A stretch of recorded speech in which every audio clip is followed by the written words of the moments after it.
You've probably heard people compare High Valyrian's glyphs to ancient Egyptian hieroglyphs. And you know what? I don't see it because this is bird, but this is also bird? If that was bird, that's a messed up bird. So in my frustration, I picked up this book.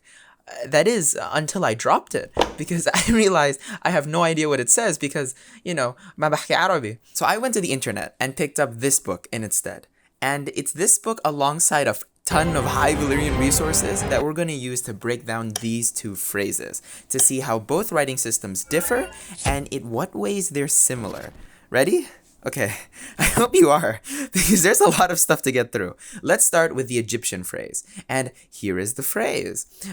It's around this point that you, like me, are probably feeling something akin to existential dread. Because where do you even start with this? Let's go one by one. These characters are all called phonographs, meaning they work like letters. Each character is one sound, put them together, and they make this sound.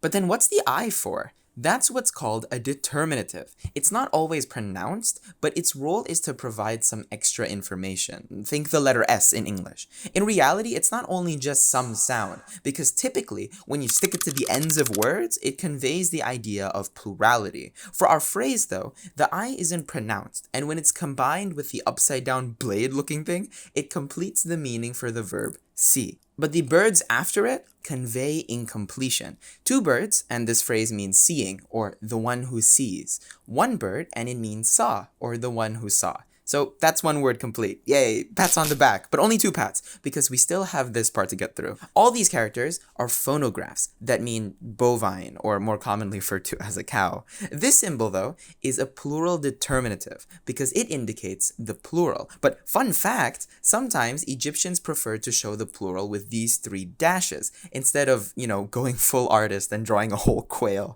So sometimes the quail is omitted, and there you have it. We have the verb see in its infinitive, so seeing, and cow in its plural, so like cattle. Put them together, and this sentence translates to seeing the cattle. Isn't that sick? Aren't you glad you clicked on this video? But enough about Egyptian. Let's try Valyrian. The first symbol is a logograph. A logograph is basically when one character symbolizes one idea or thing. This logograph is Vala, man. The symbol after it, though, is a determinative that takes Vala and makes it into its collective, Valar, all men. After that, there's a centralized dot, which in Valyrian indicates the word is finished. Take notes, Egyptian. And these next three symbols are all being used as phonographs for the sounds morgon, uli, and s, which when put together make morgulis, which leaves this one symbol. And yes, it's what you think it is.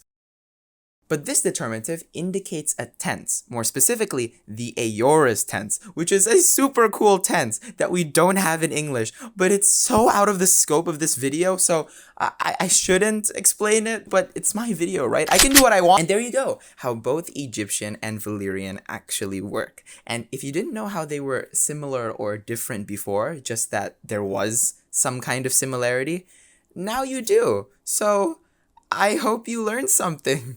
Thanks for watching. I really, really appreciate the support. Bye-bye.